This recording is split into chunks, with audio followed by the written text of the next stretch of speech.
Hi everybody, this is Tom in front of the camera, Carrie is behind the camera, and you are watching Vehicle Visionary. Today we're doing something that is dramatically different from what we normally do, and technically we're reviewing a 1977 Corvette. Well, not exactly, it's a Corvette composite body on a funny car that runs on nitromethane. Now this car runs in the Nitro Pro Comp class, if I can keep from getting tongue twisted right there, right?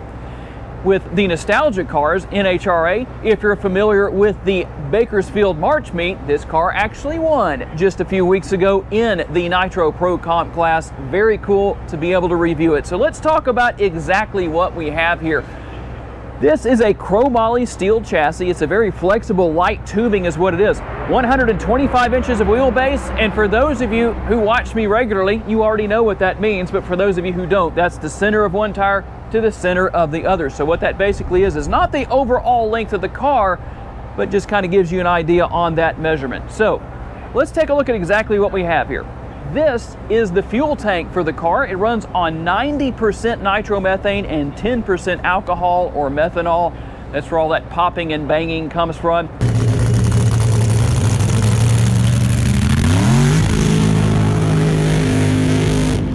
And it can catch on fire, so we'll show you how to activate those later on. These fire extinguishers, one on each side, that is mandated by the National Hot Rod Association to keep drivers safe. If anything does happen, there's something in the cockpit that you can pull a lever, and that basically sets these off.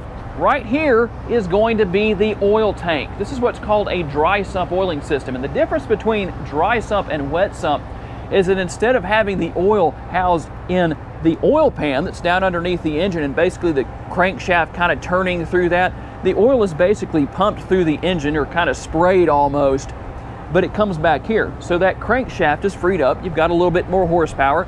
That's a good thing. And obviously right here, the heart and soul of the car, the nitro burning, in this case 496 cubic inch motor. As you can see, it is Hemi headed. That's why it has the spark plugs in the position that it does in the top of the cylinder heads right there. And on top, this is the supercharger. Supercharger, if you're wondering, what exactly is a supercharger? Well, basically it's an air compressor. So what happens is the air comes in through this area right here. There's rotors inside the supercharger that are turning towards each other, and it basically forces the air into the engine at a high velocity. And you can actually change how fast it's running by changing this pulley and the pulley down here on the crankshaft. It's probably going to be kind of hard to see, but it's right down there. So basically what you do is you divide this one into this one, and that determines, well, what's called overdrive with the supercharger. Okay, obviously to get the nitromethane to ignite in this motor, you need a lot of spark. This is the Magneto, 44 amps, so it's kind of a small arc welder. You can use it as a multitasker, in fact. If you needed to weld something up in the staging lanes and you knew how to MacGyver it together, I guess you technically could do that. So, one other thing I do want to show you. Let me come around to this side just so I can show you from right here. It's a lot easier to do. These superchargers, they run fuel through these so they can actually explode, and that is what these straps right here are for. They actually, I'm not going to pull them out of there, but what they do is they actually strap to the bottom, to this area right here on the cylinder head, and if it blows up, it basically keeps it in place. And there's kind of some good and bad to that, but it is what it is. So let me go back to the other side here, and we'll keep going on our tour. Size of the supercharger is a 671. That's what they're allowed to run in the class that this particular car runs in. So to kind of give you an idea on that. So let's move back here. In fact, before we do that, let's talk about the headers real quick. Those are called zoomy headers. And there's a reason for that. I probably don't need to explain it to you. But the advantage to that header style that actually I think debuted, if I remember correctly, in the year 1960 maybe, somewhere in that range, on a Top Fuel dragster back then. But with the angle and all the pressure coming out of those header pipes, it actually helps to provide downforce. So if you see one of these cars do what's called dropping a cylinder, where one cylinder basically goes wet, there's just fuel coming out of it, well, it takes pressure away on that side of the vehicle, and it's going to push the car in the direction of the side that the cylinder's out on, unless it has it out on both sides, and then it's just kind of, well, it can go all kinds of different ways. So here is the transmission for the car. Something, you know, we usually do the undercarriage shots in our other videos. We can't quite show it to you to this degree. This is the transmission. It's a 2-speed transmission, so the driver's only shifting one time. So here's how the sequence goes. This is the button that is used to send CO2 through the lines. It comes down to this pod right here, and when the driver pushes that button right there, it energizes the pod, pushes that down, and changes the gear. It's a pretty simple process, really, unless you're actually driving the car. That's one thing about these, is they are anything but easy to drive. The owner said something very funny earlier. I drive Dreams and Dragsters, and you can pretty much drive those with your 2 fingers on the steering wheel, and that really is pretty much true. Okay, thanks to Lyle Greenberg, the owner of this car, we actually have the clutch can open right here. This is the bell housing, and this is the clutch. Kind of a complex unit of sorts. It's a 3-disc clutch. That's what they're allowed to run in this class. So basically, as the car goes down the racetrack, there's a throw-out bearing in here that helps to accentuate everything and apply power as the car is going down. There's different settings for the springs right here that you can change depending on what you want the car to do, to be more aggressive, to detune it. There's a lot of interesting things that can come with that, and I'll explain some of why you might need to detune or add more horsepower in just a second when we start talking about these tires. But kind of cool to be able to see down in there. Doug DeMuro, eat your heart out. You haven't had a chance to do this yet. Talk about quirks and features, right? Okay guys, let's talk about cockpit controls. We've got the brake handle right here, and there's a good reason for that. Obviously, you don't have a very large foot box right here, so you've got a clutch pedal here on the left, obviously, and then the fuel pedal, because it's not gas, so it's a fuel pedal, a nitro pedal if you want to call it that. And then you need the brake handle for obvious reasons where that's concerned. But those fire bottles that I showed you up front, I'm not going to do it, but if the car caught on fire, the driver would pull this back while he's pulling on the brake handle, and that would set the fire bottles off. And a few other things here. I showed that you have the button right here for shifting the transmission, and then gauges right here. That's a shift light right there. This is obviously oil, and this is fuel pressure right here. And that is all controlled via this lever right here. That's the fuel shutoff lever. So when you hear one of these cars first fire up, I think we've got some footage we can let you hear.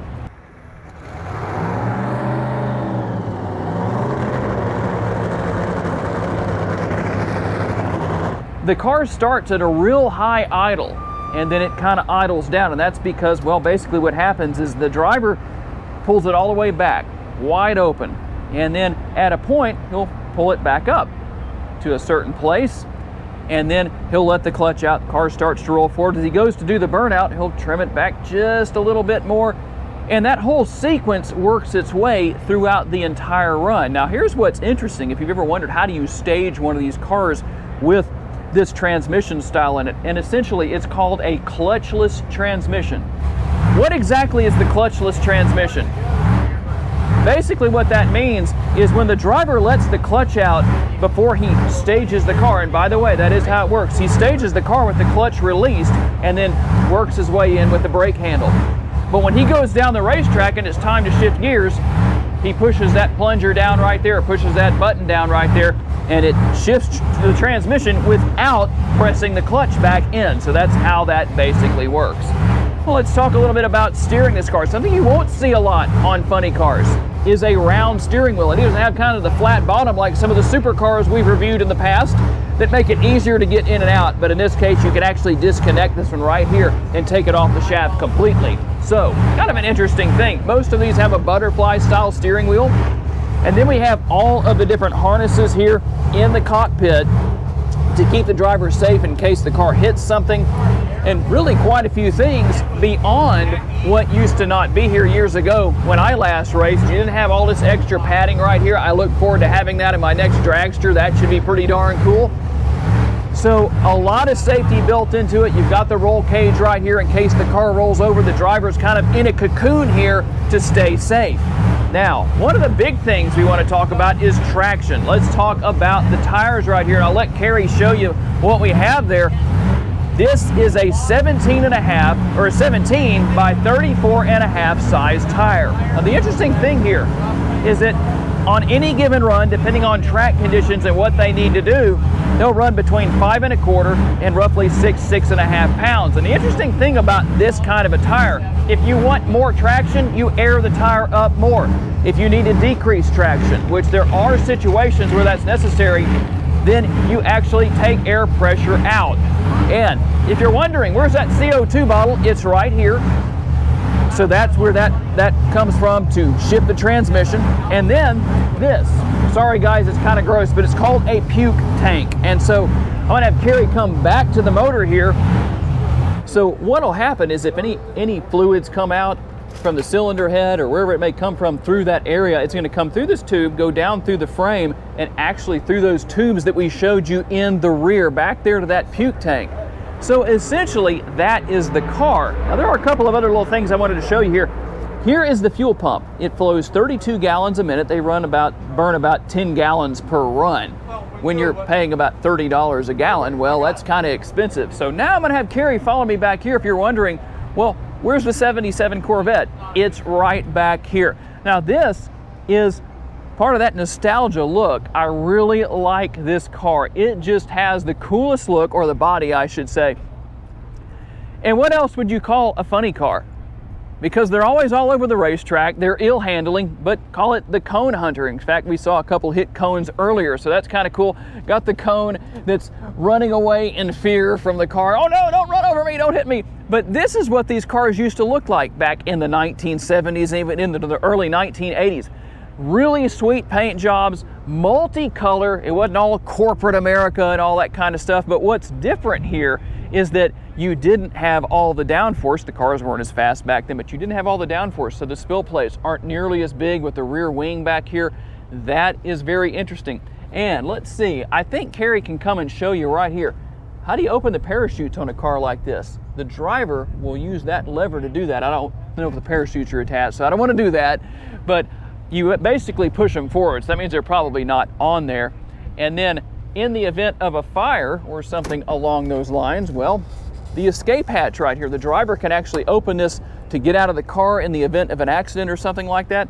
And at the end of the burnout, of course, with this car, it's a little bit easier because of the open windows, but essentially that's kind of air conditioning during the summer as well. So who exactly drives this 4,000 horsepower Nitro breathing monster? Well, it's this guy right here. This is Lyle Greenberg, the winner of the Bakersfield March Meet this year in 2022, and maybe the first Funny Car Chaos event this weekend. In fact, we have this guy to thank for our camera working because we had to reformat the memory card, and he helped us out with that. So we got to say a special thanks, Lyle, for letting us take a look at the car. But if you could describe to everybody watching, what is it like to drive this car, how would you put that? It's intimidating. It's violent. It's crazy to drive. I mean, these things are just the most awesome cars to drive. I mean, I've driven all sorts of cars. I've driven road race cars, circle track cars, drag race cars. Let me tell you, this thing has your undivided attention from the moment it starts to the moment you stop. The thing just makes so much power and it's so violent. It's hard to imagine. I had a friend who actually was able to tell me that with the incremental time that we run to 60 feet, that this car goes from 0 to 85 miles an hour in about 9/10 of a second, which is, that's a pretty crazy number. For you Tesla owners. So after all he said right there, now you know why we're not doing a test drive today. I guess I could ask, but the answer would probably be no. But who knows? Maybe we'll do that in the future. Well, I mean, if you put enough damage deposit down, we could probably work something out. How much did you bring today, Carrie? 40 bucks. Is that enough? That is not enough. By the way, guys, if you're wondering, if you wanted to build a car like this, now there's multiple numbers to this, but if you wanted to start from scratch with everything brand new, you're looking at about $200,000, and that's not the fiberglass body that's over there. That's a carbon fiber body, a lot more expensive, but you can do it for quite a bit less with used parts, or, you know, kind of freshly used parts, not too terribly worn, but it is what it is. So I gotta say a special thanks to Lyle for letting us feature his car for the day, and the crew over there. We gotta show them on video as well. There they are, the guys that make all this happen so that he can have fun behind the wheel, even though he's the brains behind the wheel too. But We appreciate everyone here, and I appreciate each and every one of you for giving me the opportunity to give you a vision for your next vehicle, or next funny car maybe. If you enjoyed this video, make sure to check out another of the videos that's on the screen right now, and we will see you there. But here's the thing, those fire